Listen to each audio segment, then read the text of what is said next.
Kinds of Kindness was directed by Yorgos Lanthimos, who also just did Poor Things recently. He's directed a lot of movies over the last several years. I'm sure you guys have heard of him at this point. Over here we get a triptych. We get 3 different stories which have the same actors over and over again, and all of them are connected by a very common theme that I'll talk about later, but essentially it is 3 different stories being told. And I'm not going to give too many details into what each story is because it doesn't seem like the marketing has done that either. So I'm going to try and keep everything about this as vague as possible. But going into the movie, obviously building on the hype of just getting so much love for a recent movie, obviously this is something that has everyone's attention. I remember when the movie was announced and thinking, oh, this is probably going to be a year and a half from now or something, not 3 months after the announcement. It's been out in select places since last week, but I just saw it earlier today with a packed audience, everybody clearly very excited to see this movie, and it's definitely a lot less accessible than Poor Things.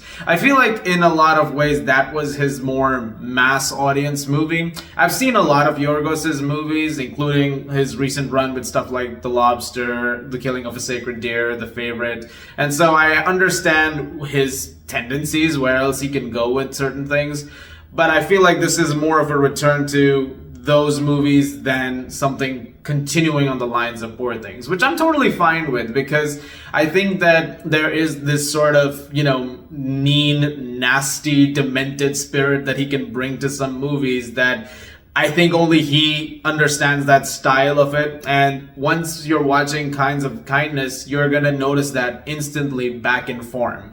This is a depraved piece of work in so many different ways, and it's also a very, funny, dark comedy at times too.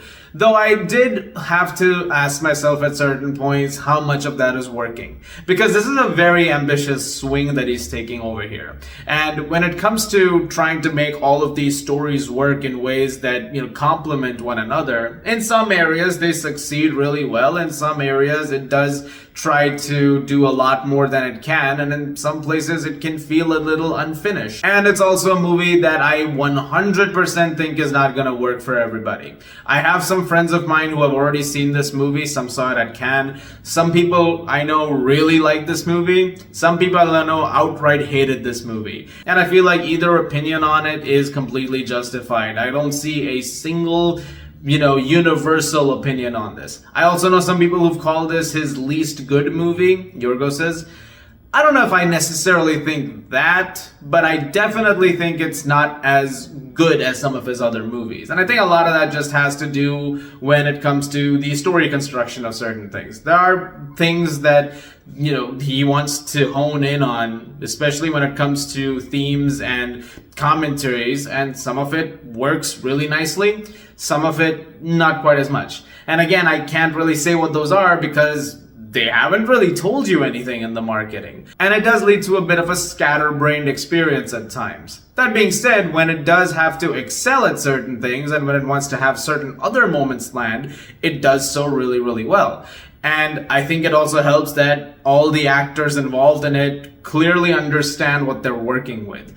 Each story has the same set of actors, a couple of additions here and there, but beyond that, it stays to them. So you've got Emma Stone, Jesse Plemons, Willem Dafoe, Hong Chow, Mamadou Ati, Margaret Qualley, Hunter Schafer, and that's the main core cast that you're working with. And yeah, there'll be different things that they're up to. And I think all of them are really, really great in this movie. In fact, Jesse Plemons won Best Actor at Cannes for this movie, and I think he's really fantastic in it. He has a lot of very different, characters to work with, and he does a great job with all of them. But the same can be said for Emma Stone too, who has just been proving time and time again over the last few years that she's just one of the best that we have right now, and once again is fantastic over here. Willem Dafoe is great, as is Hong Chow, and so are Mamadou Ati and Margaret Qualley, who gets a lot to do in this entire movie, throughout the 3 stories. And I thought everybody did great. Hunter Schafer was also really good in it, and albeit a brief role compared to some of the other actors. And while it is a dark comedy, I do mean that in the most extreme of senses. There are some really gnarly things going on when it comes to some of the humor, and some stuff that is just flat out disturbing, and some things that are going to get a lot of shock laughter out of you, for sure. There's one thing in particular in, I think it's the second story, which happens, and it involves seeing something. And I'm not gonna say what more it is, it's just, that got the most audible, thing out of people. Like, I can't say what it is. When you watch the movie, you'll know what I'm talking about.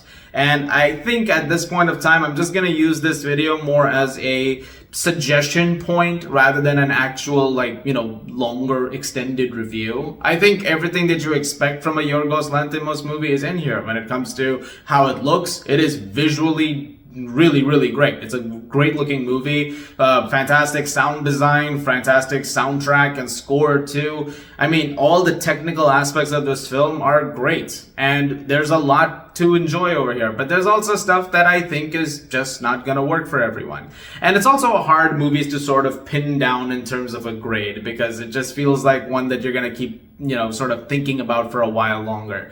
And that's kind of where I am with it. So I'm not gonna give it a definitive grade, but I'm just gonna recommend you guys check it out for yourselves. I'm looking forward to hearing your thoughts on it. I feel like there's gonna be a lot to say, and we'll talk more accordingly after that. Guys, thank you very much for watching. Look forward to more videos very soon. You can check out the reviews for Maxine and A Quiet Place Day 1 on the channel now. Had a really great time talking about those. As always, if you like this, please do subscribe, and I'll see you guys at the movies.